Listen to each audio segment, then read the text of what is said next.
invisible hand of the market is being guided by the very visible hand of the state. Technology is no longer just a sector, it's the ultimate instrument of national power. For our investors, the rules of the game have changed. Welcome to Director's Cut. I'm Luna Deng, Research Digital Associate at CLSA. In this edition, we're privileged to be joined by Alex Capri, a senior lecturer at the National University of Singapore, and also the author of this impressive book, Techno Nationalism. We're going to discuss one of the most critical forces reshaping global markets today. Alex, welcome. Thank you very much.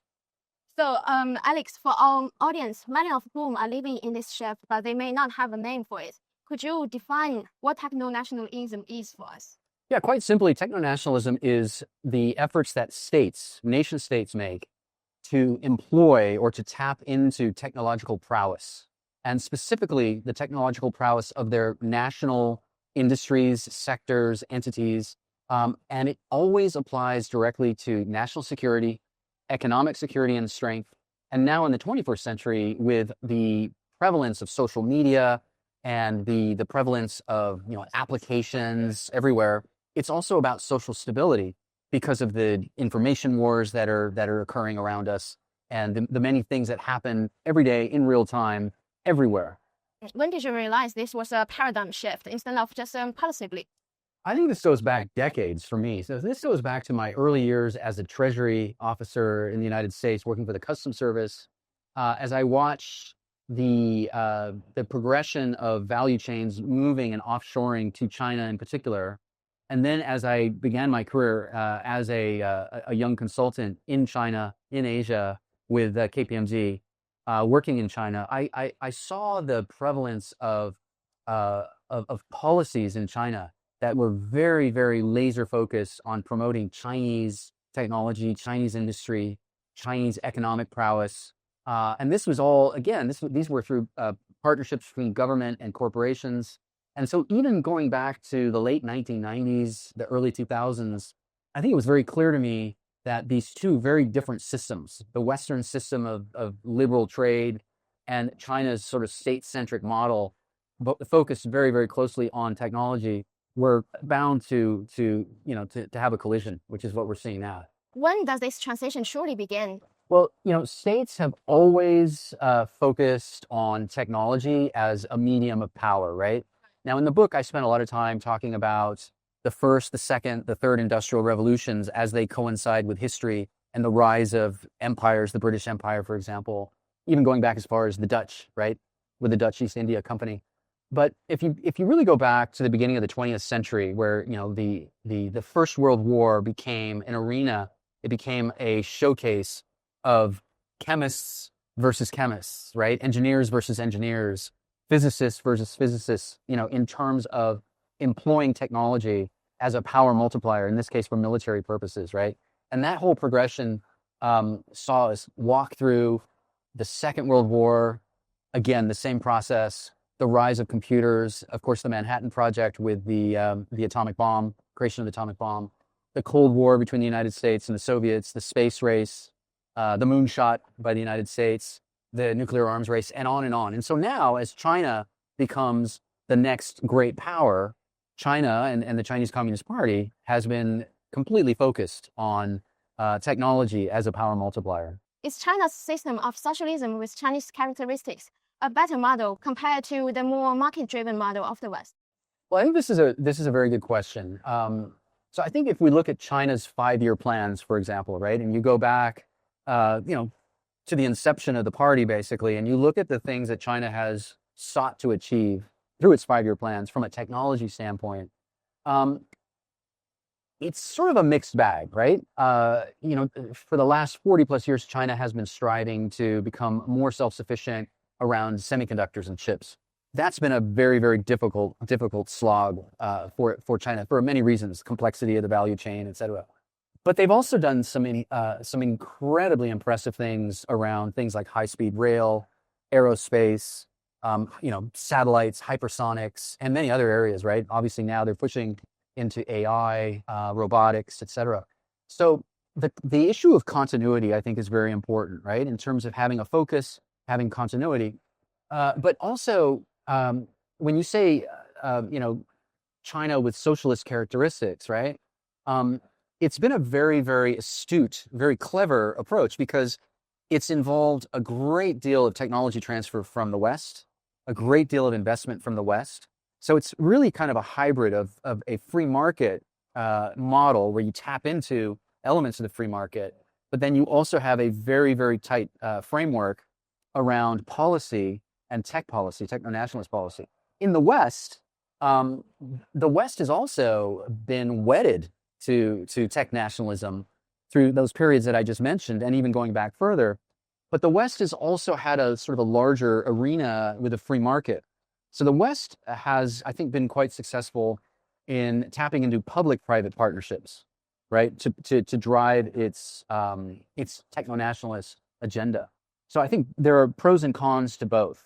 I think in the West, and I think this is important for investors, in the West, there are so many investment opportunities that are being driven by defense initiatives, things, areas like DARPA, for example, is involved with, where we see a military focus, we see a national security focus, but then the spillover effects of that are commercial.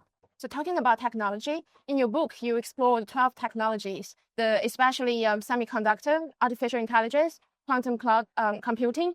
So how does these specific technologies, how are they reshaping the global power dynamics today?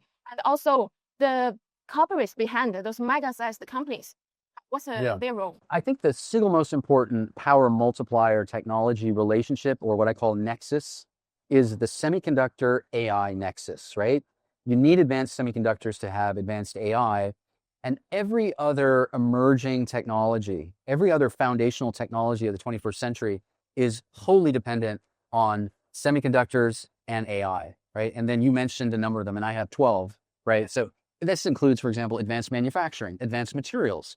It includes aerospace, quantum, as you mentioned, biotechnology, things of that nature. So these are power multiplier technologies because they tie directly back to national security, economic strength, viability, and security, and of course, even social security. So it's important to think of these 12 power multiplier technologies as technologies that are in the process of, from a global value chain perspective, and again, this is important as an investor, they're in the process of bifurcating in terms of the tech stack, right? So the technology stack, the fundamental technology stack is, you start with critical minerals and rare earths, you then go to semiconductors, you then go to networks, right? You go to the cloud, the Internet of Things, software, and then ultimately AI, right? So that's the fundamental tech stack.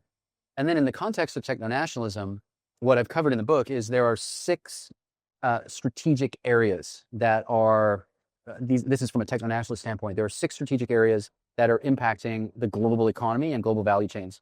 The first is the weaponization of supply chains, and that means export controls, sanctions. It means government attempts to track and to trace and to prevent outward investment, foreign direct investment, flowing into specific entities or sectors. Then there's the decoupling, which is a major event that we're undergoing now. Is the strategic decoupling between Chinese, U.S. and sort of G7++ entities around the areas that we just discussed. And then, of course, if there's decoupling happening, then there has to be reshoring and ring fencing, which is a major event happening in these strategic sectors.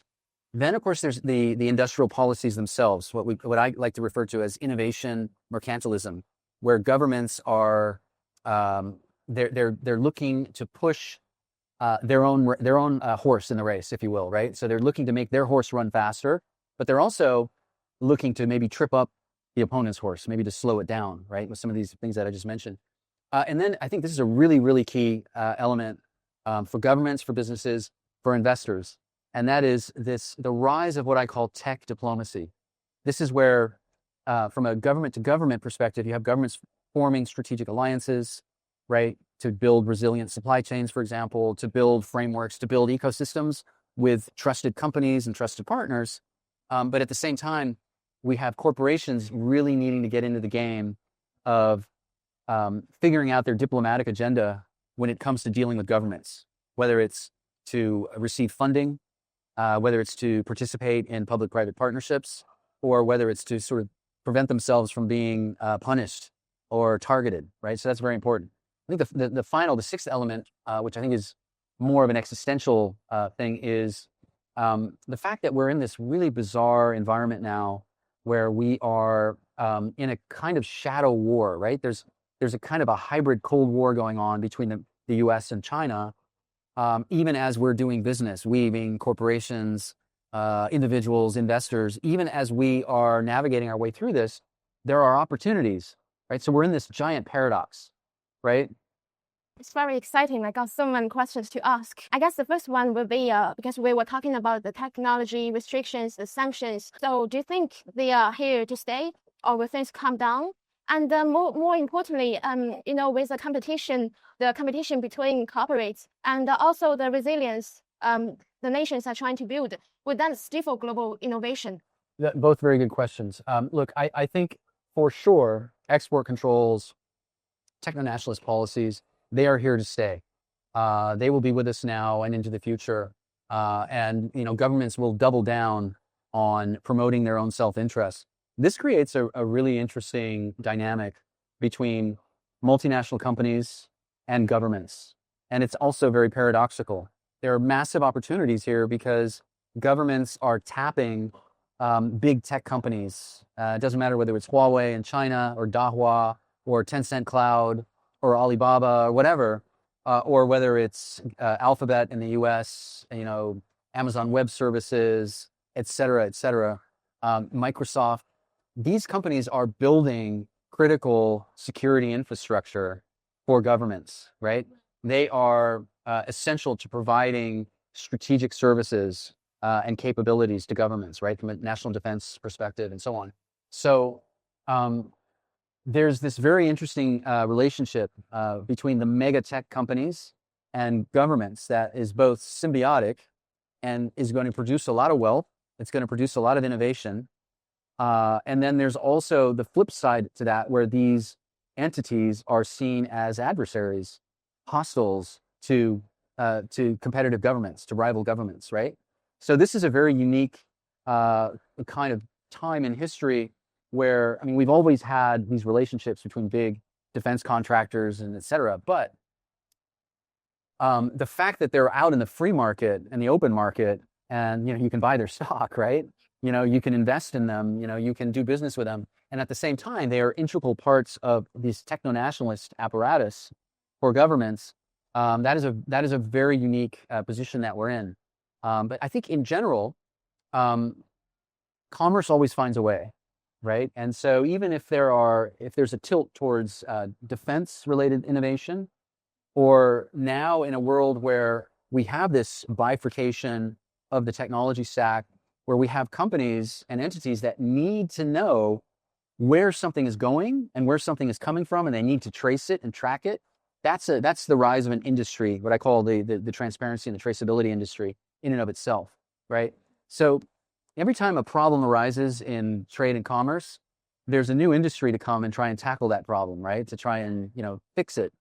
So there are investment opportunities absolutely everywhere. And I should point out that the word deglobalization is being used all the time, that the world is deglobalizing because of the fragmentation that we're seeing, in large part driven by techno-nationalist actions. But in fact, what we're seeing is a reorganization and a restructuring, right? So new relationships are forming. Sometimes they're bilateral, minilateral, and so on. But all of this is going to continue to produce trading opportunities and investment opportunities. So you have the rise of surveillance capitalism and surveillance societies. And now you have new niches that offer cloaking and things like take the concept of a VPN and apply that much more broadly to cloaking yourself from a facial recognition standpoint, to protecting yourself from intrusive surveillance capitalism or state techno-authoritarianism or whatever it happens to be, right? That is a massive industry in the making, right?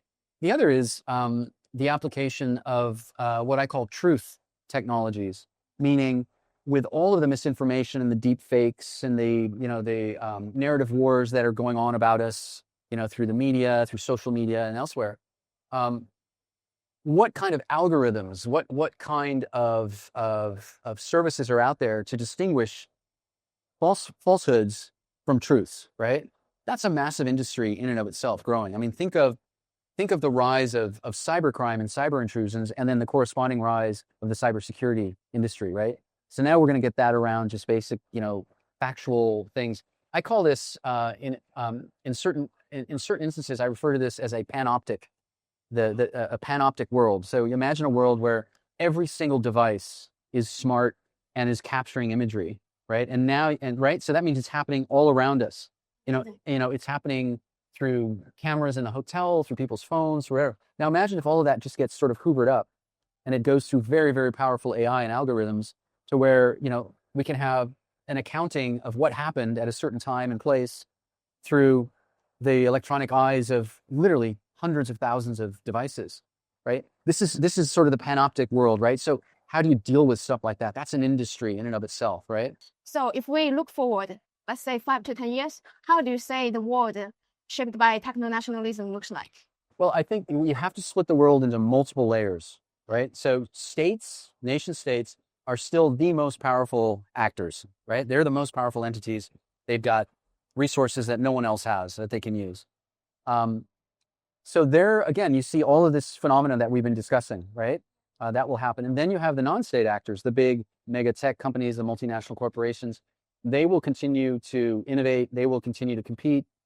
They will do so in a much more fragmented world, in an apolar world, not a bipolar world or even a multipolar world, but increasingly an apolar world, right? Which is a hyper-fragmented world where corporations now have to become local players everywhere, increasingly, and they have to ring fence their operations, whether it's through a kind of a very well defended local area network, a communication system.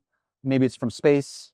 Maybe it's built entirely by a company like NVIDIA, right? So you have these tech companies that are now looking to build these ecosystems, these self-contained ecosystems. So I think we'll see that, and I think as you progressively go down the other levels to small companies and small businesses to individuals, people, just normal people with a smart device in their pocket are going to have so much power. Speaking to this fragmentation issue within a nation state, I think societies that fail to bring as many people into this open sourced revolution that's below the things with super high barriers to entry that the corporations are dealing with and states are dealing with. I think any state or society that fails to bring as many people into that space as possible, and we see a sort of a marginalization, that's going to be a real problem. So that's another topic entirely, but that's more fragmentation within nation states themselves, right? So we could actually see nation states fragmenting because of a failure to address the challenges of hyper-technologized citizens, right? Yeah. Well, that's some follow-up questions I want to continue, but I'll say our time is short. Thank you, Alex, for all the insights and for the framework. I think it's great for us to understand the more fragmented world and also this new reality.